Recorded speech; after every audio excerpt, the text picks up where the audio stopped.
কলকাতা মানে ইমোশন আর সকালের ব্রেকফাস্ট মানে সেলিব্রেশন। হোয়াটসঅ্যাপ গাইজ, আজ তোমাদের নিয়ে যাব কলকাতার এমন 5টি ভাইরাল ব্রেকফাস্ট স্পটে যেগুলো ট্রাই না করলে তোমাদের ফুড লিস্ট কিন্তু অসম্পূর্ণ। ফার্স্টেই আমরা যেখানে যাচ্ছি সেটা হলো সুরুতি ভান্ডার। এই কচুরিটা দেখছো, খাস্তা মুচমুচে কচুরির সাথে হিঙের হালকা গন্ধ আর ওদের সিগনেচার ছোলার ডাল। ট্রাস্ট মি, প্রথম কামড়েই কিন্তু ফুড কোমা গ্যারেন্টি। এখান থেকে সোজা এবার নর্থ ক্যালকাটা ভাইবস।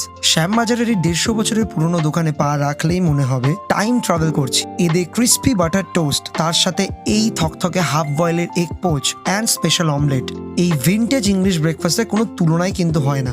এতক্ষণ স্পাইসি খাবার পর মনে হলো একটু সুগার রাস তো দরকার, তাই ডেস্টিনেশন এখন শ্যামবাজারে সোলাঙ্কি সুইটস। আমরা ট্রাই করলাম এদের দোকানে ফেমাস রাবড়ি। জাস্ট টেক্সচারটা দেখো, পুরো মাখনের মতো মুখে মিলিয়ে যাচ্ছে।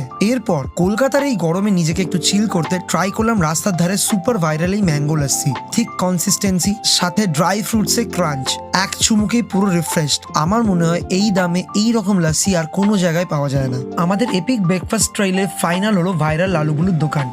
আমরা এখানে ট্রাই করেছিলাম 1 কাপ চা এবং হাঁসের ডিম। এর সাথে সাথে তোমরা চাইলে ট্রাই করতে পারো মাটনের চর্বি দিয়ে ঘুগনিও। উফ, দিনের শেষটা জাস্ট সর্টেড। ভিডিওটা এখনই সেভ করে নাও আর তোমার সেই ফুডি বন্ধুদের মেনশন করো যাদের সাথে তুমি এখানে আসতে চাও। দেখা হচ্ছে পরে ভিডিওতে। তার আগে ভিডিওটা লাইক অ্যান্ড সাবস্ক্রাইব করতে কিন্তু ভুলো না। টাটা।